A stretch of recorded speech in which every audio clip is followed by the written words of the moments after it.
বিগত অনেক মাস পর একটা ভিডিও নিয়ে হাজির হয়েছি। বেশ কিছু মাস কাজের ব্যস্ততার কারণে আর ভিডিও করে হয়েই ওঠা হয়নি, তোমাদের সাথে রান্নার রেসিপিও শেয়ার করা হয়নি। তাই আজ ভাবলাম এমন একটা রেসিপি নিয়ে আসি যেটা রুটি, পরোটা, নান সব কিছু দিয়ে বেশ ভালো লাগবে। নমস্কার সকলকে, আমার চ্যানেলের নতুন একটি ব্লগে সকলকে জানাই অনেক অনেক স্বাগত। আশা করি সকলে খুব ভালো আছো, সুস্থ আছো। ক্যাপশন দেখে তো বুঝেই গেছো আজ আমি বানাতে চলেছি একদম ঢাবা স্টাইল চিকেন ভর্তা। তবে একটু চেঞ্জেস ওর মধ্যে থাকবে, একটু ইউনিক কিছু থাকবে। তো পুরো ভিডিওটা দেখতে থাকো। সবার ফার্স্টে চিকেন ভর্তা বানানোর জন্য যেটা আজকের মেন ইনগ্রিডিয়েন্ট সেটা হলো চিকেন। তো আমি এখানে 500 গ্রাম চিকেন নিয়ে নিয়েছি। চিকেনটা এরকম ছোটো ছোটো পিস করেও কাটতে পারো, তোমরা ব্রেস্ট পিসটাও নিয়ে আসতে পারো, এটা তোমাদের উপর। তো চিকেনটাকে খুব ভালো করে ধুয়ে দেখো আমি জল গরম হতে দিয়ে দিয়েছি। জলটা ফুটলে আমি কয়েকটা গোটা গরম মশলা এখানে দিয়ে দিচ্ছি। আমি মাংসগুলো দিয়ে দেব। মাংসগুলো দিয়ে আর কিছুই না, আমি অল্প করে নুন দিয়ে নিচ্ছি। দিয়ে এবার ভালো করে মিশিয়ে নিয়ে এটাকে সেদ্ধ হতে দেবো। তোমরা চাইলে প্রেশার কুকারেও সেদ্ধ করতে পারো, তবে আমি কড়াইতেই করছি পুরো প্রসেসটা। কড়াইতে চাইলে কড়াইতেও করতে পারো। তো আমি এটা ঢাকা চাপা দিয়ে এখন সেদ্ধ হতে দিচ্ছি।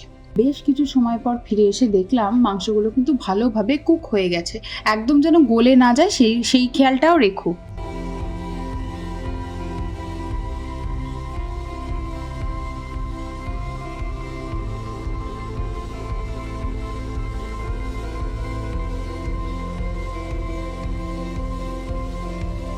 সেদ্ধ হয়ে গেছে যখন দেখব, তখন একটুখানি নর্মাল টেম্পারেচারে আসার জন্য ওয়েট করে এরকম কাঁটা চামচের মাধ্যমে বা একদম নর্মাল টেম্পারেচারে আসলে হাতের সাহায্যে তোমরা এরকম করে ছাড়িয়ে নিও। দেখেছো তো চিকেনগুলো কীরকমভাবে সেদ্ধ করেছে, একদম যেন গলে না যায়, এটা কিন্তু মাথায় রাখতে হবে। কেমন? আচ্ছা, এই একটা স্টেপ হয়ে যাওয়ার পর এবার আমরা নেক্সট স্টেপে যাই। নেক্সট স্টেপে যাওয়ার জন্য আমি এখানে কড়াইয়ে দিয়ে নিয়েছি অল্প পরিমাণে সাদা তেল। রান্নাটা কিন্তু তোমরা চাইলে পুরো বাটারেও করতে পারো, আবার সাদা তেল আমার মতো করেও করতে পারো। তবে আমি স্টেপ ওয়াইজে যেরকম করে দেখাচ্ছি সেটা দেখতে থাকো। এবার আমি তেলে দিয়ে নিচ্ছি অল্প পরিমাণে গোটা জিরে। আমি অল্প পরিমাণে দিয়েছি, এক গাদা গোটা জিরে দিয়ে দিও না প্লিজ। এবার দিয়ে নিচ্ছি কয়েকটা কাঁচা লঙ্কা। আমি কিন্তু কাঁচা লঙ্কাগুলো এখন টুকরো করে দিচ্ছি না, গোটা অবস্থাতেই দিচ্ছি। এবার দিয়ে নেব রসুন আর আদা।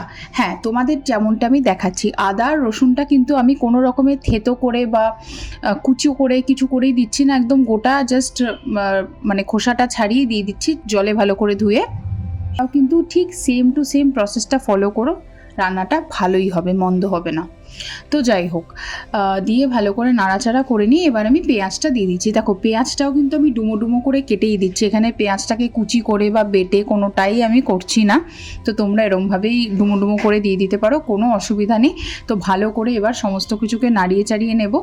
নাড়িয়ে চাড়িয়ে নিয়ে যখন দেখবো হালকা করে পেঁয়াজটার কালারটা চেঞ্জ হচ্ছে, তখন আমি টমেটো দিয়ে দিচ্ছি। দেখো আমি যেহেতু আমি 500 গ্রাম চিকেন নিয়েছি, তাই আমি একটা মিডিয়াম সাইজের টমেটো ইউজ করছি।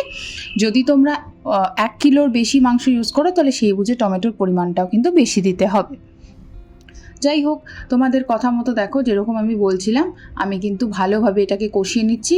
তো কষিয়ে নিয়ে এবার আমি অল্প পরিমাণে লবণ দিয়ে নিচ্ছি, আর যেটা দেব অল্প পরিমাণে চিনি। তো তোমরা চিনি আর লবণটা এখন নাও দিতে পারো যদি তোমাদের ইচ্ছা না করো, এটা টোটালি অপশনাল। তো ভালো করে কষিয়ে নিচ্ছি। দেখো কষিয়ে নিতে নিতে যখন দেখবো কালারটা ব্রাউন হয়ে যাচ্ছে, পেঁয়াজের আবার পুড়ে না যায় একটু খেয়াল রেখো। আর টমেটোগুলো প্রায় গলে মতো গেছে, মানে প্রায় গলেই যাবে, ওরকম কষাতে দেখবে তেলটা ছেড়ে এসছে, তখন বুঝবে যে মশলা কষানোটা হয়ে গেছে, যেরকম স্বাভাবিক বাড়িতে রান্না করোই সেরকম।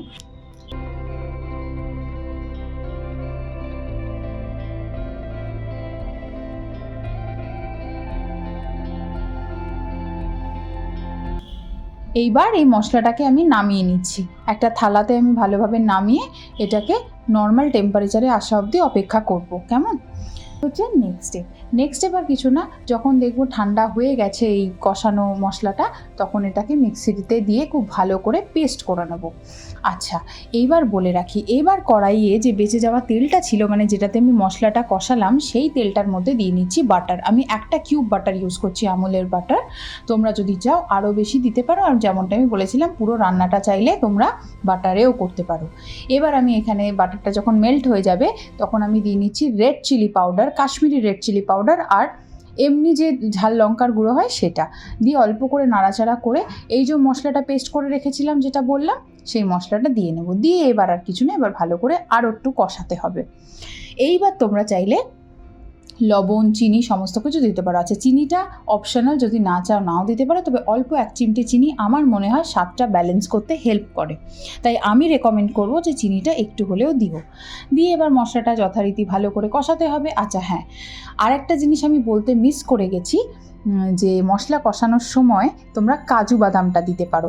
আমি বলার সময় ভুলে গেছিলাম, কাজু বাদামও কিন্তু আমি দিয়েছি, যেমনটা তোমাদের দেখিয়েছিলাম। তো কাজু বাদামটাও তোমরা দিও, এটা কিন্তু অপশনাল না, এটা দিতেই হবে, কেমন? আর কাজু বাদাম দিয়ে যেহেতু কষানোর পর পেস্ট করা হয়েছে, তাই তোমরা দেখে বুঝতে পারবে যে কতটা তাড়াতাড়ি জলটা টেনে নিচ্ছে আর টকবক করে ফুটছে, মানে তলায় যেন কড়াইয়ে লেগে না যায়, এটা খেয়াল রেখো। তো কষে যখন দেখবো তেলটা ছেড়ে আসছে, তখন আমি চিকেনগুলো দিয়ে নিচ্ছি। আর হ্যাঁ, চিকেনটা যখন আমি সেদ্ধ করেছিলাম, চিকেনের স্টকটা কিন্তু আমি রেখে দিয়েছিলাম, এটাও তোমরা মাথায় রেখো, চিকেনের স্টকটা আবার ফেলে দিও না জানো। আর একদম যেন চিকেনটা মানে জলটা শুকিয়ে না যায়, সেটা দেখো। একটু চিকেনের স্টক বাঁচিয়ে রেখো, পরে কাজে লাগবে। এইবার আর কিছুই না, ভালো করে কষিয়ে নিতে হবে। এই দেখো, আমি ঢাকা চাপা দিচ্ছি, আবার কষাচ্ছি, আবার ঢাকা কিছুক্ষণ পর তুলবো, আবার কষাবো। দেখো, রান্নাটা করতে যেটা মেন দরকার হয়, সেটা আমি বিশ্বাস করি ধৈর্য আর রান্নার প্রতি অনেকটা ভালোবাসা।